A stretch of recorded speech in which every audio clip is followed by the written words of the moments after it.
Yeah, Cape Bonavista. We're here to take a look around at the lighthouse and the memorial to John Cabot. We first landed in 1497. 1497, folks. You heard it here first.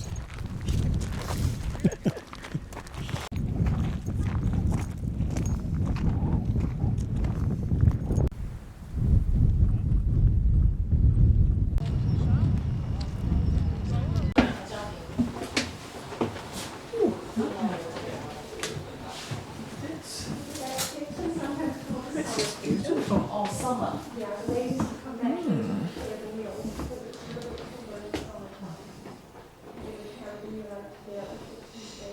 that a 1-person or 2-person bed?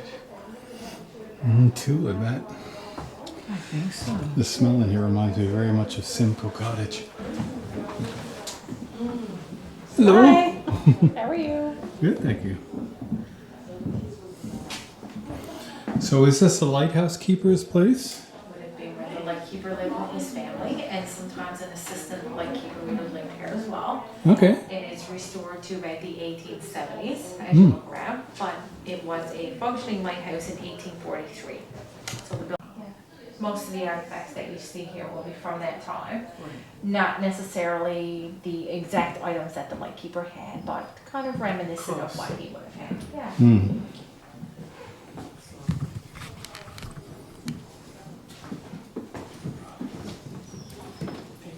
Oh, you're welcome. Yeah, yeah. I love the little corner cabinets.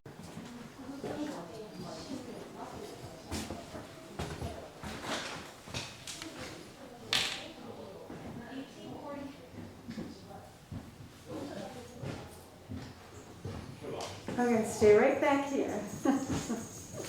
And then, this is the back kitchen, sometimes referred to as the summer kitchen. Okay. This is where the ladies would come back to prepare the meals. A little bit cooler back here in the summertime, so they could peel their vegetables, mix up their dough, stuff like that. Yeah, and have a bath if they were in the mood. Yes, the bathtub was used by all members of the family. Water was hard to come by, so they would have to share the bathtub and also the bath water. Yeah. And rule of thumb at the lighthouse is that the eldest would bathe first and the youngest was last.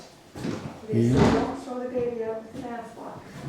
It was just explained to me that the lighthouse keeper was a cooper in his spare time, so when he had time to do it, he would be back here and making barrels.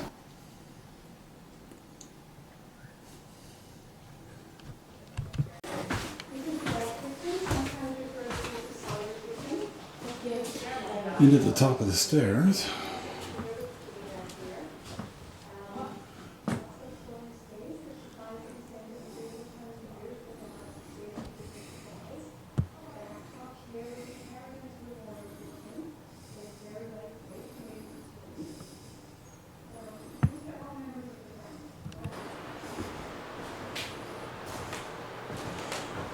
And this red thing here is the central access up to the lighthouse. And obviously a child's bedroom. More than one child.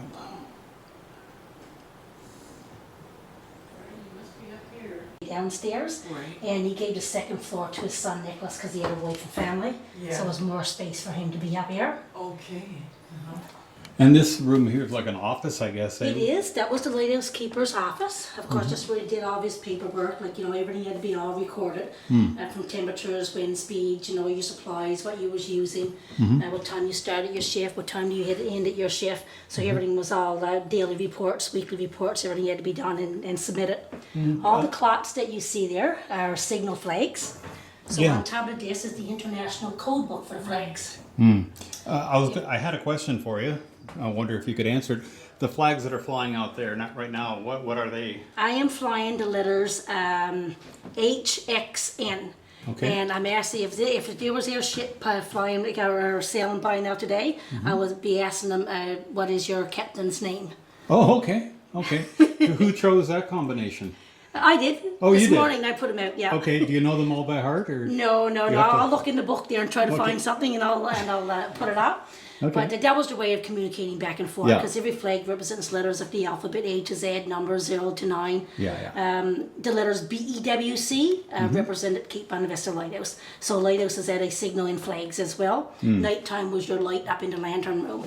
If you look at the chimney flues that you see here, you see clear ones and red ones. Mm-hmm. The clear ones gave the light its white beam, and red ones for your red beam. So any ships passing by, when they saw that, they knew it was Cape Bonavista Lighthouse.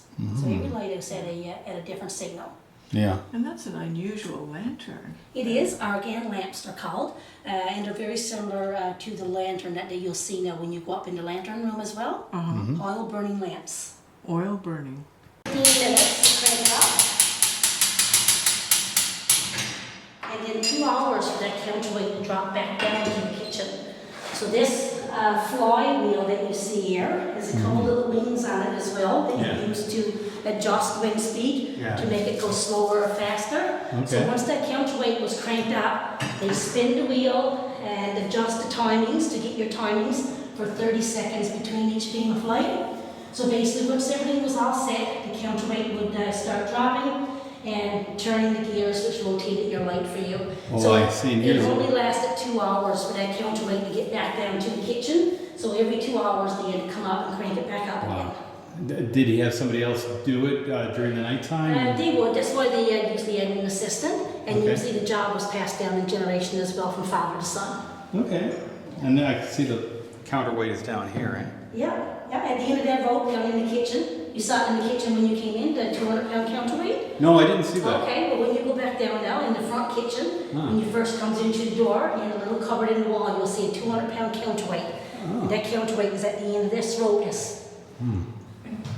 Oh, this ladder to get up there. Yeah, they had to get up on the ladder to refill all your oil canisters and do all your cleaning and polishing.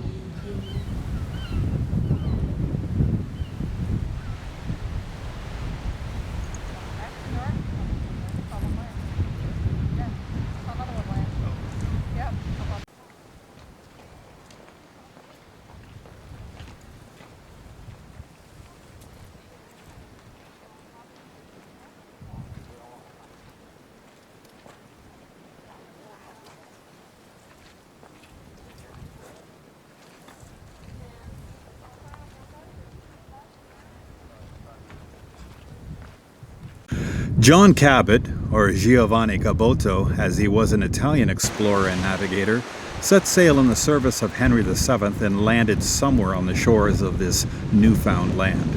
He became the father of English dominion in North America.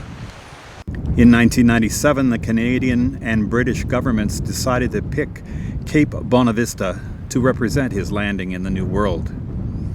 It's interesting to understand that John adapted his name depending on where he was, a common thing in the 1400s, and he would sign his name Giovanni Caboto in Italy, John Cabot in France, Juan Chaboto in Venice, and John Cabot in England.